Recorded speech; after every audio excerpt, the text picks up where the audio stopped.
Howdy, mate! Looks like you're planning to study in Australia. Let's get started.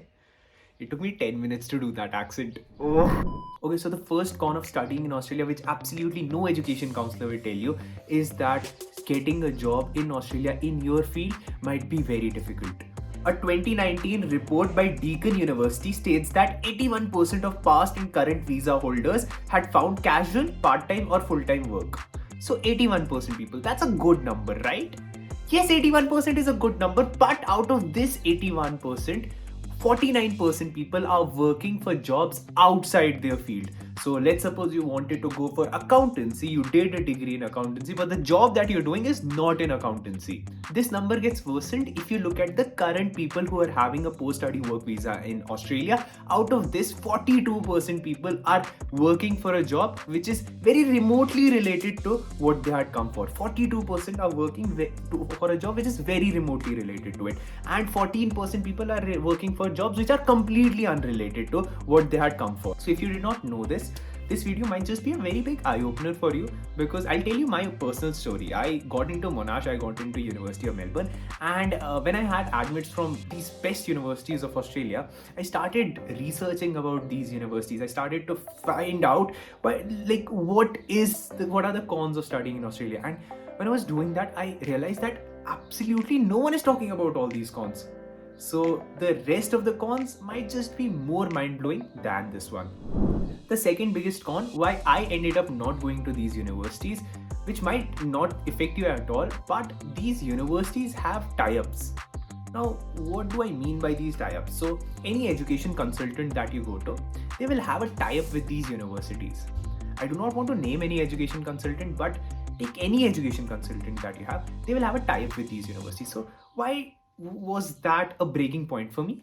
Because I started to figure out that these education consultants actually end up getting a lot of money from these universities. So I talked to the education consultant. So I was in complete touch with the education consultant. I had absolutely no idea how to apply to the university, nothing like that. I was only in touch with this person. So this person I asked this person, can you help me with scholarships? And this person told me, yeah, you'll get a 25% scholarship in Monash because your grades are amazing. You'll get a 25% scholarship in Monash. So I was very happy with that. But then I started to realize, and I got to know that this education consultant actually gets paid from the university, because I'm not paying the education consultant. Then who is paying the education consultant? The university is paying the education consultant. Now, why is that a bad thing? Because the more the fee I pay to the university, the higher would be the commission that this education consultant would be getting. Let's suppose I get 100% scholarship in the university. If I get 100% scholarship in the university, what would this education consultant get? Ganta? So this education consultant does not have the best at in his heart for me. So that was the first triggering point for me, and as soon as I realized that, I thought, okay, Australia is not the country for me, because even the best universities, so Australia's top 8, which is the best 8 universities of Australia, and almost all those universities have a tie-up with any of the education consultants sitting in Delhi, Mumbai, Kolkata. They have education consultants all over India. Now this education consultant point might not affect a lot of people, but because of this, we come to our third con, which is Australian education system, ATM. Wait, Australian education system, AEM. It's an ATM. It works like an ATM machine. Why do I say that? The biggest exports that Australia has, exports is something that the country provides to the rest of the world. The biggest exports that the Australian economy has, third biggest, is education. So they export their education system. Did you know that? Third biggest export of Australian economy is Australian education system, because their education system completely acts like a business. They take money from students. All they want is to get more and more students. So because of that, you end up paying a lot for your Australian education. At the same time, we have covered Germany, Norway, Italy. They do not treat it like business. Rather, they treat it like social work, and they pay for it. So those are the countries you might want to go for if you're low on budget. Okay, so from the third con, that Australian education system acts like business, we come to our fourth con.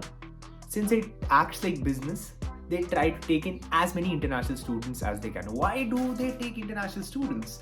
Because international students have to pay more rather than their national students. So if a student is from Australia, and even if the student is from New Zealand, they have to pay less. But if the student is not from this area and they're from an international country, India, Pakistan, China, they have to pay extremely high, most probably 1.5 times to 2.5 times of what these people will be paying. Now, why is that bad? Because international students pay more, they end up taking more international students, and there are some classes in Australia. If you go for an accountancy batch of, let's suppose, RMIT, you might end up finding majority of the students Indians. And I've talked to people from these universities.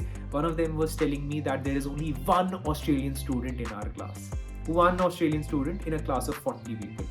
There are places out of where 25 students, there is one European student, no Australian student, and rest of them are Chinese or Indian students. So if you're going for a master's level program, and that too specifically in accountancy and most probably engineering, you'll find only and only Indian and Chinese students.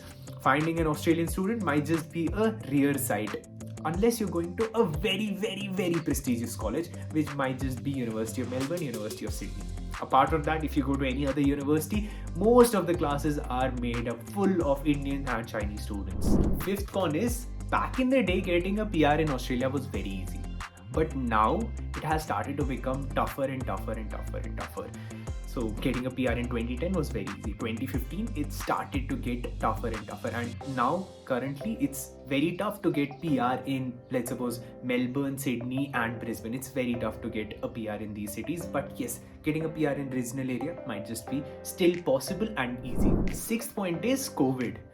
At the time of COVID, Australia showed absolutely no support for international students. They closed down their borders, stopped taking visas, stopped giving out visas, and at the same time gave absolutely no response. So a research was done by Mitchell Institute at Victoria University, and which examined 5 countries: Australia, Canada, New Zealand, UK and US.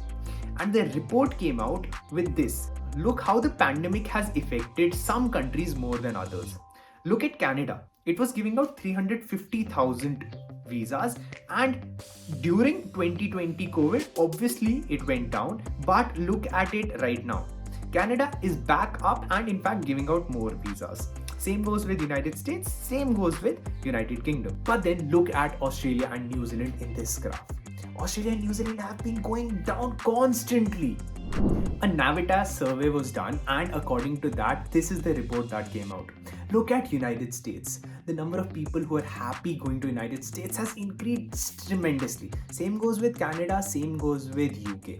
But then look at Australia and New Zealand. This is specifically because of their COVID handling. They had absolutely no remorse for what they were doing with international students, and now they want more and more international students to come to their economy because they were so strict at the time of COVID. As a result, they shunned away majority of international students. Now they are even going ahead and saying that we will be giving you 1 year of extra PR, we would let you work post-study work visa for as many hours as you want. Why are they doing that? Because people have actually understood that Australia might not be that great of a destination. Seventh con is you end up paying very high taxes in Australia. So it has higher taxes than Canada, United States and Switzerland also. So in Australia, you end up paying very high taxes. So you can look at this, and yeah, it's very high.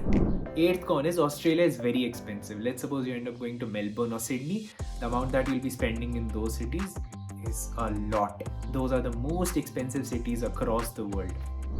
The ninth con is there are some courses which Australian economy does not like, and those include creative art, communication, science and maths and social work. So if you come from any of these 4, actually Australian economy is not that welcoming for you guys. 10th con is it's very far. So ideally you'll be going towards the Western Australia wala side. Now that's very far from India. Let's suppose you were going to Dubai, or let's suppose you were going to UK. That was very close. Those education places are very close. But Australia might just take you 12 to 13 hours of a flight. That too if it's a direct flight, but most of the flights are not direct flights. When I went to Australia, it was via a flight from Singapore, so it ideally ends up taking you 16-17 hours.